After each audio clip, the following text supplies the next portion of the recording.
tenemos que We have to implementar, use science and emplear la technology ciencia not y to la destroy, tecnología but to create, para to overcome poverty, destruirse y no para crear, para vencer to la protect pobreza, and para prolong proteger y life, prolongar la vida, para and llevar el to bienestar bring al well-being hombre. to humanity. Muchas gracias. Thank you very much.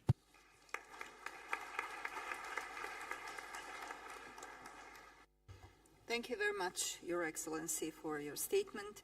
And now I'd like to invite a representative from Costa Rica, Her Excellency Mrs. Giovanna Valverde Stark, Ambassador and Permanent Representative.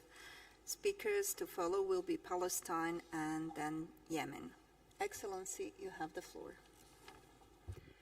Muchas gracias, señora Thank you very presidenta. much, President. La delegación de Costa Rica participa con gran beneplácito Costa Rica en is very esta pleased to 35ª take part in reunión this de las 35th partes del meeting of the Protocolo de parties to the Montreal. Montreal Protocol. Deseamos iniciar agradeciendo We'd like to al first of gobierno all de thank Kenia the por government su of Kenya cálida for its acogida en warm este welcome maravilloso to país this wonderful country. y a la Secretaría We'd also por la like to thank the organización de Secretariat este for evento. organizing this event. Durante estos During the días, past en few las days, sesiones, in the talleres sessions o held and grupos in de workshops and contacto, contact groups, se han discutido temas de topics of gran relevance relevancia para to nuestro our país, country have been como discussed, los relacionados con such as those eficiencia related to energy energética, efficiency, desarrollados in durante el taller particular during the organizado el workshop día domingo, organized last Sunday, hasta temas concernientes and a la issues gestión concerning the life a lo cycle largo del management ciclo de vida of de los refrigerants. refrigerantes, temas que pueden ser These issues can atendidos be bajo un addressed under enfoque a de circular economy economía approach, circular, donde sus whose principios principles strive atienden to desde el ensure that diseño the de los design, productos, buscando que production, estos tengan el use, menor and impacto disposal of posible en el products clima have the durante lowest su possible producción, impact on the el climate. uso y hasta la misma gestión al final de la vida útil, buscando It also además seeks to mantener los keep the materiales en el materials ciclo in the economic económico por el cycle mayor for as long tiempo as possible. posible. Sin embargo, However, a menudo as las mentioned, tecnologías más the most efficient eficientes no technologies están are often not disponibles available o cuentan con precios higher más altos prices en los in mercados markets como el such as nuestro. ours.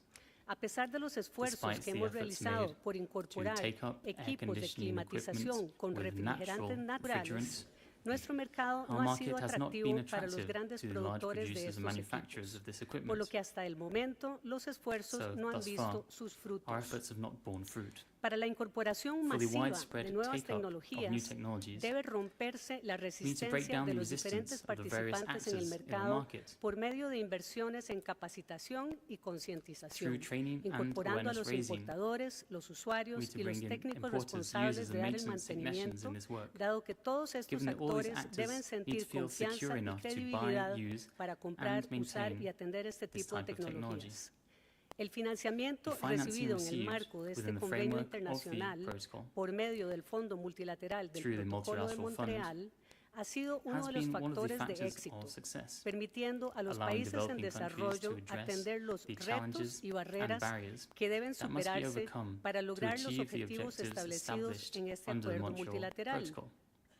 por lo que instamos a considerar Therefore, we urge las you to necesidades de consider los the países en desarrollo needs of en developing el countries proceso de reposición in the que se process está of llevando a cabo replenishment, en which is esta currently reunión being de las carried out. partes para mantener el financiamiento We to en ensure that condiciones que financing is permitan maintained under conditions efectivamente that effectively hacer meet frente a these estos challenges. desafíos que hemos asumido We avoid siempre facing- con el avoid mismo facing con el más ourselves alto with the highest compromiso commitments como to país respetuoso sustainability, de la sostenibilidad en sus including tres its social, aristas, la económica, environmental, la ambiental and y la economic social. dimensions. Cabe recordar que Costa We should Rica recall that Costa ratificó Rica la enmienda de ratified Kigali the desde Kigali el Amendment 2017, in lo que 2017. reafirma nuestro compromiso This shows con once el again our Protocolo de commitment to the Montreal Montreal y el Protocol proceso de eliminación the de esta process nueva to familia de eliminate this refrigerantes new según family el of calendario refrigerants establecido. according to Muchas the gracias, schedule señora set out. presidenta. Thank you very much, President.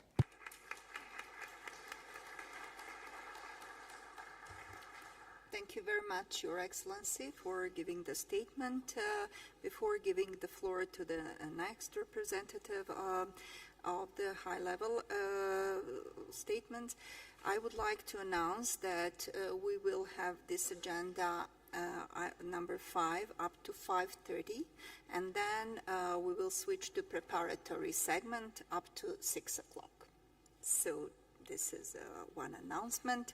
And now I would like to give a floor over to the representative from Palestine, His Excellency Mr. Hazim Shabat, Ambassador and Permanent Observer.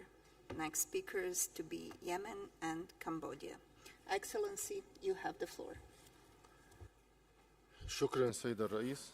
Thank you, بداية Madam أتوجه Chairperson. إليكم At the outset, بالتهنئة I would وإلى like to باقي أعضاء المكتب congratulate الموقر you and the members of متمنيا لكم Distinguished التوفيق Bureau. وأتوجه من Wish you all خلالكم success, بالشكر and I would لأعضاء like المكتب also through you السابق to على thank the members جهودكم